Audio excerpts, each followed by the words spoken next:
Why howdy. Happy Pride. Hello everyone. Is this list still relevant? Is it still Pride? Because I feel like it, I'm going to be recommending to you guys some of my favourite queer books. It's my first official video and I am recommending gay books. You know me very well as a person now. Okay, time to actually get to the book part. I didn't plan for this, so I guess let's start at the beginning. We're going to start this list with one of the first overly gay books that I have ever read, The Gentleman's Guide to Vice and Virtue, and The Lady's Guide to Petticoats and Piracy. This one's the first one, this one's a sequel. This book follows Henry Montague, his best friend Percy, and his sister Felicity as they go on a road trip across Victorian England. There's adventure, mysteries, legends, and Monty is very, very bisexual and totally in love with Percy. Isn't that a mood? The sequel, on the other hand, follows just Felicity, his sister, and she is asexual. So she's just there in the first book and she's like, what up, you horn dogs? I'm gonna go and do some stuff. But in the second book, she wants to become a doctor, and because she's in Victorian England, they kind of don't want women to do that, so she's like, I gotta find someone who will give me a license. I'm gonna go on another road trip, and this time I'll find the greatest doctor of all time. Not that doctor. These books are honestly very important to me because once I left high school, these were the first books I found on my own by like doing my own research and deciding what to read next, and I absolutely love them. They're fun, they're fast paced, I like the characters, the relationships that build between them are very, very fun. I would also like to point out that there is a novella that goes in between the two books called The Gentleman's Guide to Getting Lucky, which I haven't read yet. Honestly, I'm gonna love it regardless because I love this series, but there's this as well. Very tiny compared to the others. The second book on my list is pretty much a YA gay classic, and that is, of course, Simon vs. the Homo Sapiens Agenda. I highly doubt that you haven't heard of this book, or at least know what it's about, especially since the movie came out. I'm not gonna lie, this book was pretty essential in like the queer ascending of my high school days. Also, there is the sequel to talk about, of course, Leah on the Offbeat. I will say that I haven't read this one though. For a summary, Simon is gay. He has an email pen pal, and the email's accidentally released to the class clown, and the class clown wants to blackmail him so that he can get closer to one of his friends who's a girl. And it's basically about Simon just coming to terms with who he is and the fact that the rest of the world might know who he is sometime soon. Sequel, on the other hand, Leah on the Offbeat. Literal only thing I know about this is it's about his friend Leah as she comes to terms with her bisexuality. That's all I know. I specifically remember reading this book because of the movie. I read it within a couple of days, which I think is the fastest I've ever read it. I find it a very easy read because I could get through it so quickly. This is coming from the dyslexic person, by the way. And I both recommend the book and the movie. I think if you go to see either before the other, you will still enjoy the other. But there's a reason why this book has such notoriety. I do think it's worth a read. Now it's time for me to recommend a lesser known book. This one I will be very surprised if anyone has talked about it yet on BookTube, and that is Invisible Boys. This is actually the first ever book that I picked up for a book club, and I loved it, and I really want to spread this with the world. This is an Australian novel. It follows 3 boys in outback Australia, all of whom are gay, but each of them are in different states of acceptance of the fact that they are gay. One of them is in total acceptance of the fact that he's gay. One is in the closet and doesn't want to come out because he's seen the kind of ridicule that people in the town have gotten for being queer. And the last one is in total denial that he is gay. He's basically trying to pray the gay away without the praying part. I personally love this book. It gets very dark at times, and the ridicule and discrimination that these characters face is totally heart-wrenching, but I always thought the book was very good at saying that it's the town's fault for treating them this way, not the boys. There is hope and a light at the end of the tunnel at the end of this book. I kept reading it because I was addicted to it, and I was so glad that it didn't betray that by like having an awful ending. I thought it was a satisfying ending, even though at times it was a sad story along the way. It did also have its bright moments, and I thought it's part of growing up. I want more people to read this. If anyone's interested in me doing a full review of this, I will happily oblige. I realized I've done quite a few books with like male main characters. We need to get some girls in here. I have a few queer books with like female main characters, but I haven't read as many of them yet, so I'm definitely going to be reading one next. Okay, I'm gonna go with this one.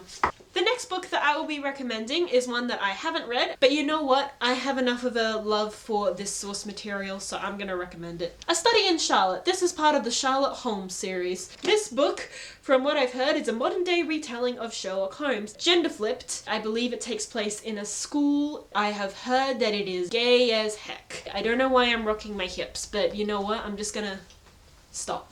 I have heard good things about this. I was a big fan of BBC's Sherlock. If this is Sherlock related, I'm gonna do it. And I'm gonna enjoy it. I don't care if it actually is bad, even though I have no reason to think that. I'm gonna like it anyway. because I want to, and thus I will recommend it. How could you go wrong with that? Gay Sherlock, finally, after how many years? Hundreds of years, we finally get a gay iteration. That makes me happy. Social awkwardness abounds, I hope. Time for a recent release, the Aurora Cycle, even though only the first two have come out. Listen. There are a bunch of reasons why I can recommend this to you, because it's a thrilling space adventure, because there's distant worlds, adventures, a great diverse cast. But you know what? The main reason that I'm going to be recommending it to you today is because it has really, really, really big gay energy. Okay, so there are a select member of people in this main crew that are on the LGBT spectrum, yet the whole crew and their banter just screams, we are comfortable with our sexuality. I don't know if that was their intent, but this basically follows the crew of the, I don't even know what the name of their crew was apart from the number. They're like in squad 312, and they want to save the universe, and they're gonna do it with the power of friendship. And that basically summarizes the book. So once I finish reading this one, I'm gonna be doing a review of both of these. But if you're interested in queer books and you want your science fiction, it's cheesy and sometimes cringy, but you know what? I gotta admit, I love these boys. Finian is beautiful. He went to the Jack Harkness School of Flirting. He will flirt with anything, and I love him. I want only good things for him. Also, Scarlett she makes my heart.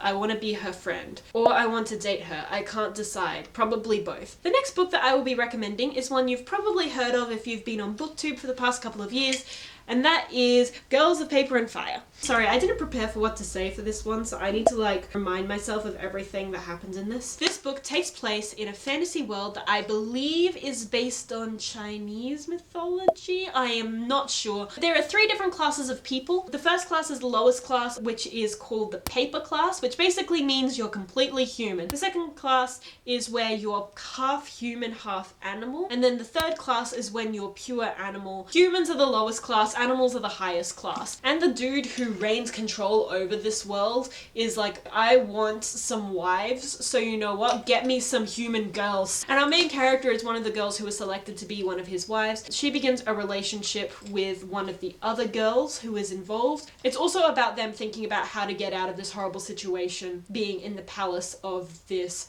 awful dictator, because he is a jerk and awful. Because of that, it kind of gives me Hunger Games vibes, just because we've been forced into this system that we don't agree with for obvious reasons, and you know what, now we gotta get out of it. One of the main characters is the symbol for which this overtaking is going to come across. By the way, that might be considered as a spoiler, but you know what?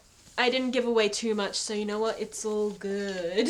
I actually really do find this world interesting. I know the sequels come out, but I don't own it and haven't read it. One day I will get to it because I think there's so much potential for this world to grow. But it is fascinating and it feels very well thought out, and I do like the main romance. You do get the hesitance between the characters and why they're like, this is probably not a good idea, but you're also so glad that they've been able to find each other in this horrible situation. The last material that I will be reading is something that I'm sure none of you have expected. It is a graphic novel, and it is gay as heck, and it takes place over 3 volumes, and it is that blue sky feeling. What, did you think I was going to be recommending Heartstoppers? This is a manga that I haven't seen anyone talk about on BookTube, and it upsets me. So you know what? I'm gonna recommend it. It is hecking great, and more people deserve to read it. This story follows this dude. He transfers into a new high school. He's an outgoing guy. He just wants to get out and meet people. And in his class, he notices this dude. He's being very quiet, and everyone's like, well, he sticks to himself. And he's like, well, we should go and invite him over. And everyone else is like, I don't think we should. Why not? Well, it's because he's gay. And he's like, that doesn't make a difference. And he actually goes over and meets him. But I am gay. You know what? Cool. It's a really, really good story. I honestly wasn't expecting from such a short manga series for it to get on so many points that are relatable and telling about society. Because it's about friendship, it's about first love, but it's also about respect, and it's about confronting prejudices that you didn't even know that you had. Our main character, he doesn't realize that his perception of our other boy will change when he knows that he is gay. There's also this great thing of these these are young kids who are questioning. They don't know. And the manga never makes us choose or decidedly put them in a box of what they are past what they're comfortable with. It's just about them exploring and thinking and considering these possibilities. I really recommend this. It keeps growing with each volume. Unfortunately, there were only 3, and I didn't know that when I started reading these. So when I got to the 3rd one and it's like, this is the end, I was like, I need more. I really want more people to talk about this. I think it is fantastic. And that was all of my book recommendations. But in general, how are you doing? What are you reading? You reading anything gay? Anything not gay? Let me know. Science fiction, fantasy, please. I want to know what people are reading in this great big world of ours. Thanks for sticking around for my first official video. I had a lot of fun making it. And I hope that everyone is having a very happy, very safe Pride. If it's still Pride. I hope to see you in the next video. See ya!